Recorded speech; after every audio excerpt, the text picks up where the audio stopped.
think Tulsi Gabbard is exactly right. She's looking at the same data I am, and she's got more than I do for sure. There's no weapon there. Trump is just mouthing off. And I wonder if you are one of those who think that America is now moving closer and closer to a direct military intervention in Iran, at the very least, with the aim of destroying completely Iran's nuclear capability. You may just be moving closer to that now.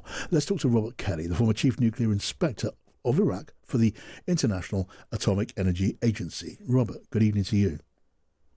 Good evening. Thanks for having me. I wonder what your reaction is to what is happening now, as it's unfolding pretty much in real time in front of us.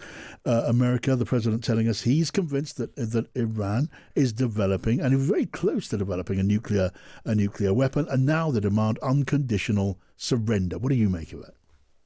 I won't go into the unconditional surrender part. That's politics. But when it comes to the weapon, we have lots and lots of data. We go all the way back to 2003 when we can see the Iranians stopped working on the weaponization of the uranium, turning it into a bomb. There's lots and lots of evidence to show that. I think Tulsi Gabbard is exactly right. She's looking at the same data I am, and she's got more than I do for sure. There's no weapon there. Trump is just mouthing off. Okay, you utterly dismiss the idea of a nuclear weapon being in development, maybe close to being completed in Iran. I mean, it is a fact. Clearly I'm a layman in these matters, but we know that Iran is developing and enriching uranium, which is a conventional step, isn't it, towards the development of a warhead. If that's what they're doing, why are they doing it? It's one of two paths to a warhead. The other would be plutonium, which they're not doing. And why are they enriching uranium? Because they can. They started off enriching because they wanted to build centrifuges, which they got in the deal from A.Q. Khan of Pakistan back in the late 1980s. We're going way back here. So we're looking at a program that they started in that period. They spent a lot of money pouring concrete, building buildings. And by 2003, it looked like their aims were upended, and they gave it up. Why are they enriching the levels they are now? Well, that's because they made some deals, like the JCPOA with Trump, which he negated. So they started enriching to 20%. Then he did more to them and put more sanctions on. So they started enriching to 60%. It's just a thumb in your eye. That's what he's doing. Okay, look. If there are innocent explanations for the Iranian nuclear program, why are they not more transparent about what they're doing? Allow full access and inspection so we could all see for ourselves. They do allow full access. The IAEA did something like 400 inspections last year in Iran. You can't ask for more than that. They go everywhere that they're allowed to go, but they can't just go wandering around on military bases or things like that. The access is excellent. Read the quarterly reports the IAEA puts out. They tell you how much uranium they have in each category, down to the nearest 10 grams. These guys, they're all over it. So saying that they don't have access is not correct. All right. So why do these suspicions persist? Why does not the IAEA join you in dismissing the mere possibility of a nuclear weapon being developed? The IAEA is under a lot of pressure from external forces. There are a couple of countries that tells the IAEA what they're allowed to say, and if the IAEA gets out of line, IAEA will lose money and lose people. So they're very much a pawn of a couple of major powers. For example, look at the report that IAEA put out. So they were very concerned about the bombings that took place. They couldn't even name the country that was bombing Iran. They couldn't even name them. They're wimps. They're being very, very timid. Okay, so they're timid wimps, and because they're not knocking down the idea of nuclear weapon development. I mean, can you tell us, in your view, that the uranium enrichment, the activity on these nuclear sites, is completely consistent with innocent civilian use, the use of atomic material for medical use, for example? No, absolutely not. They're enriching to 60% because it's a political provocation. They're trying to provoke the West, and particularly now the Americans, they're trying to provoke them into removing sanctions. They've gone along with everything they were asked to do, and they didn't get any sanctions relief. So now they're going higher and higher. But making 60% enriched uranium is not a normal civil activity. The reason they're doing it is as a provocation.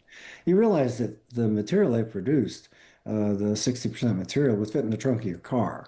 We're not talking about some giant stockpile Sure, here. sure. Obviously, we wouldn't put it in the trunk because of criticality reasons, but it's just a few cylinders of material by the time you get it Yeah. to that enrichment. Okay. Well, but if again, if that's the case, I'm not contradicting you, but I'm wondering if this is purely a negotiating ploy. It's a prompt the removal of sanctions against Iran. Well, it certainly hasn't succeeded in that. It's brought Iran to the brink of a major military attack, which is taking place now by Israel and could be joined by America. We're talking about an enormous miscalculation, a strategic blunder. I would agree with that, but I'm not a politician. I think in this case, they have made a strategic blunder. They didn't think that the bombing would start so soon. They didn't think that they would get into this position. But the report that the IAEA put out about, was it 10 days ago, that referred them to the Security Council, put them on the back foot because that report by the IAEA gave Israel the green light to attack them. I think another thing that people have missed is that Iran a couple of years ago began a process of downblending the 60%. People didn't notice it. It was a footnote in the IAEA report. They were downblending the stuff that they'd made. They made 60%, cost them money to do it, and they were quietly turning it back into 20%, which is a loud civil use that would be very normal. And people didn't notice it or they didn't want to notice it. Right. So when they did make a step forward and say, we're willing to compromise with you, nothing happened. And you'll find a couple of publications out there where people were calling attention to the fact they were down blending. Right. Whatever they're doing. Sounds like they're not going to be doing it for very much longer. Robert Kelley, former Chief Nuclear Inspector for Iraq at the IAEA. Thank you. Iran continues to seek expansion of its influence in the Middle East, despite the degradation to its proxies and defenses during the Gaza conflict. Iran has developed and maintains ballistic missiles, cruise missiles, and UAVs, including systems capable of striking U.S. targets and allies in the region.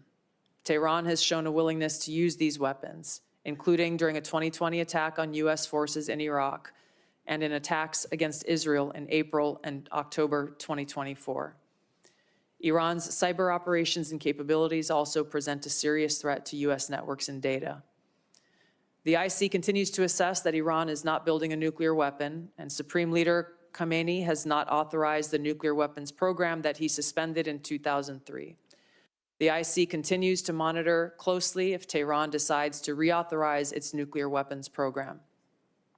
In the past year, we've seen an erosion of a decades-long taboo in Iran on discussing nuclear weapons in public, likely emboldening nuclear weapons advocates within Iran's decision-making apparatus. Iran's enriched uranium stockpile is at its highest levels and is unprecedented for a state without nuclear weapons.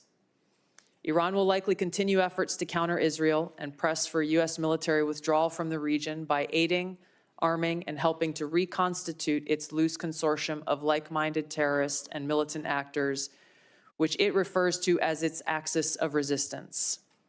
Although weakened, this collection of actors still presents a wide range of threats, including to Israel's population, U.S. forces deployed in Iraq and Syria, and to U.S. and international military and commercial shipping and transit.